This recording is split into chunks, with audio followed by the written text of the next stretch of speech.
Olá, estamos aqui hoje para apresentar o nosso trabalho de conclusão de curso. A nossa equipe é composta por 3 integrantes. Eu sou o Thiago, temos o Christian César e o Ronaldo Júnior. A professora Fernanda quem está orientando o nosso trabalho, cujo tema é estudo de medidas para a melhoria da eficiência energética do aeroporto Afonso Pena. Todo projeto ele surge com uma ideia. Para que essa ideia se concretize, a gente precisa fazer algumas etapas e alguns processos. Inicialmente, nosso projeto iniciou-se com uma pesquisa bibliográfica sobre o tema de eficiência energética e algumas tecnologias relacionadas a esse tema.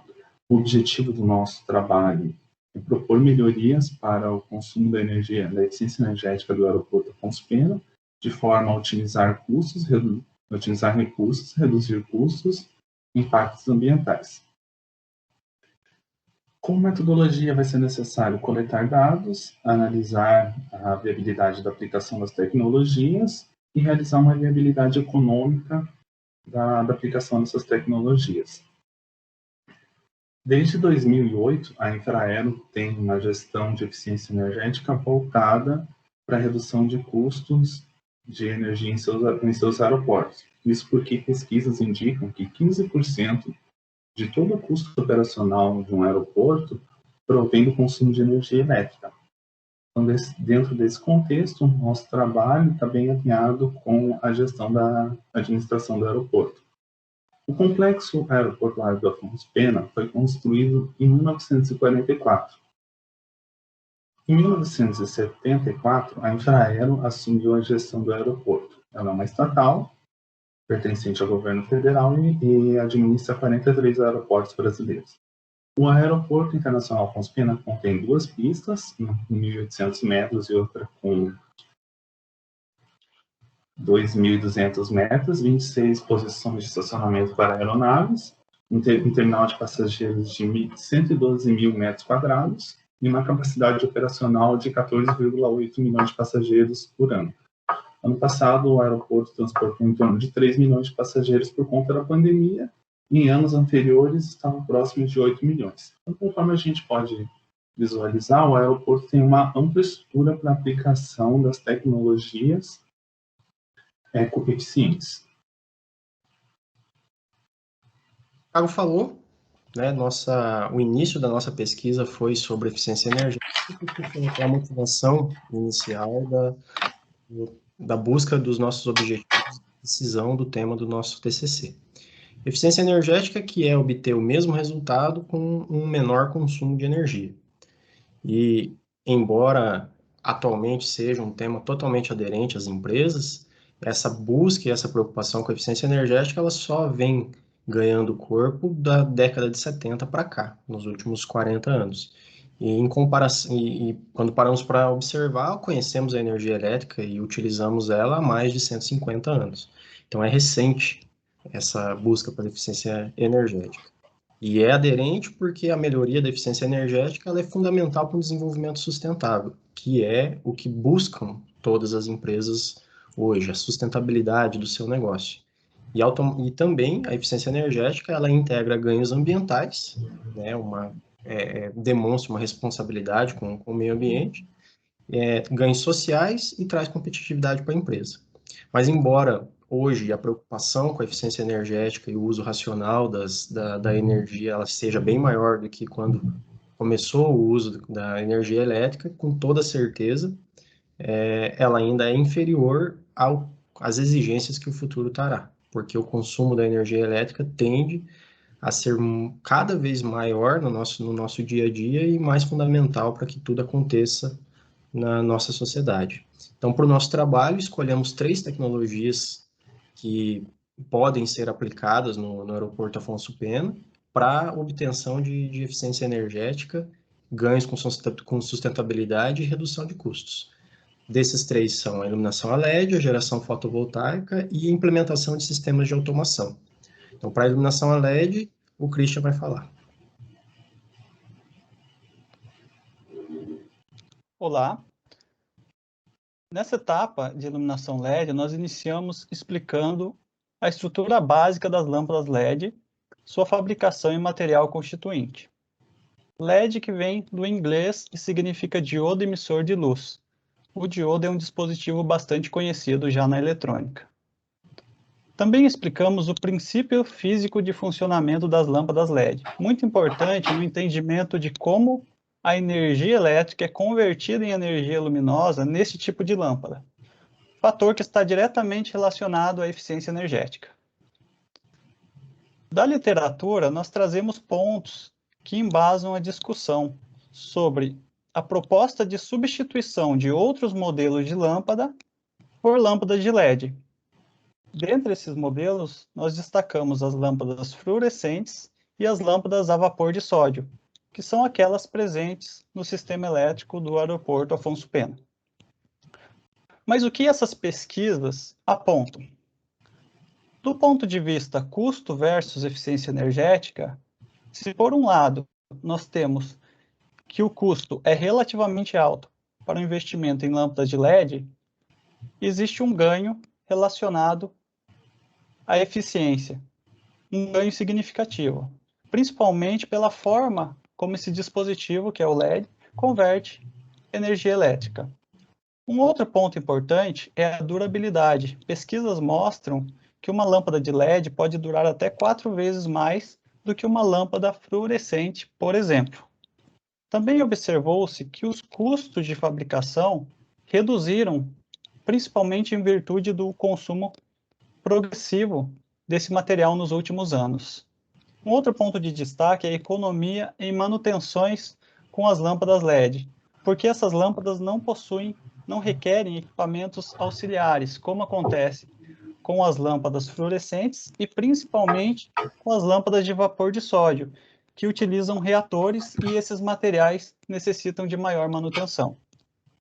Para finalizar, observou-se uma redução nos períodos de retorno de investimento com a utilização de LED, outro fator positivo do ponto de vista econômico. Mas o LED também se destaca com relação à sustentabilidade, principalmente pela forma como esse material é construído. Em primeiro lugar, podemos dizer que ele não possui gases nocivos ao meio ambiente e mesmo à saúde das pessoas. As lâmpadas fluorescentes e as lâmpadas a vapor de sódio, elas funcionam por meio da ionização desses gases, e isso não ocorre no LED. Como já citado, a ausência de um equipamento auxiliar também é favorável, porque dessa forma o LED não necessita de muito volume, tem um corpo residual menor. Um fator positivo tanto na fabricação quanto no descarte desse dispositivo. E todos esses pontos contribuem, de uma forma geral, para reduzir os impactos ambientais, estando alinhado com a questão sustentável. Estes pontos resumidos aqui, como resultado das nossas pesquisas, eles mostram a lâmpada de LED como um elemento com grande potencial, principalmente no que diz respeito à sustentabilidade e à eficiência energética, mas sem deixar de lado a questão dos custos. E por esse motivo, a lâmpada de LED se mostrou muito importante para a discussão neste trabalho. A segunda tecnologia, como mencionei, é a geração fotovoltaica, que no nosso trabalho discorremos um pouco sobre o histórico e funcionamento dela, que é recente, né, em comparação a outras formas de geração de energia elétrica, e uma das mais sustentáveis e limpas, né, existentes no contexto atual da malha elétrica no mundo. A geração fotovoltaica, que basicamente é gerar energia elétrica através da energia solar, converter luz em eletricidade. E para a geração fotovoltaica, precisamos das células fotovoltaicas agrupadas em módulos fotovoltaicos e o sistema que ele está ligado. Então, no nosso trabalho, a gente discorre um pouco sobre os sistemas off-grid, que são os sistemas que não são ligados na rede elétrica. Eles necessitam de um banco de baterias, as quais são carregadas pela placa fotovoltaica, e depois a energia através do inversor, mudada de corrente contínua para corrente alternada para o seu consumo.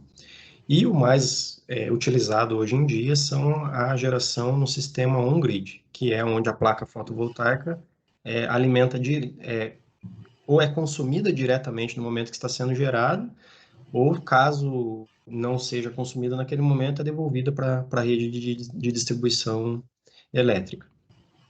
E em nossas pesquisas, esse tipo de geração, né, de energia se mostrou muito vantajosa em edificações aeroportuárias, porque essas edificações, elas são propícias, elas são construídas em lugares que não têm o sombreamento de prédios, né? Normalmente ficam em áreas remotas, o caso do Afonso Pena é um exemplo desse. Tem uma área, como o Thiago falou no começo, uma extensão territorial bem ampla, né, que é necessária ali para a construção. Então, se mostrou muito vantajosa. Em outros lugares do mundo já existem projetos de sucesso utilizando aí a geração fotovoltaica. Tudo isso é discorrido em nosso trabalho. A automação é a ciência que estuda metodologias, ferramentas e equipamentos de forma a tornar um processo manual para automático. Tudo isso visa a otimização de um processo produtivo ou a otimização dos recursos de uma edificação. Vou dar um exemplo para a nossa realidade aqui, por exemplo, do aeroporto Afonso Pena. Por meio de um software, eu posso controlar a iluminação ou o sistema de ar-condicionado do aeroporto, de forma que a hora que não tiver passageiros naquela área, eu posso desligar os equipamentos e religar quando necessário. Isso vai me gerar economia, tanto do ponto de vista financeiro, né, e também do ponto de vista ambiental, porque eu vou ter menos impacto ambiental com menos equipamentos ligados.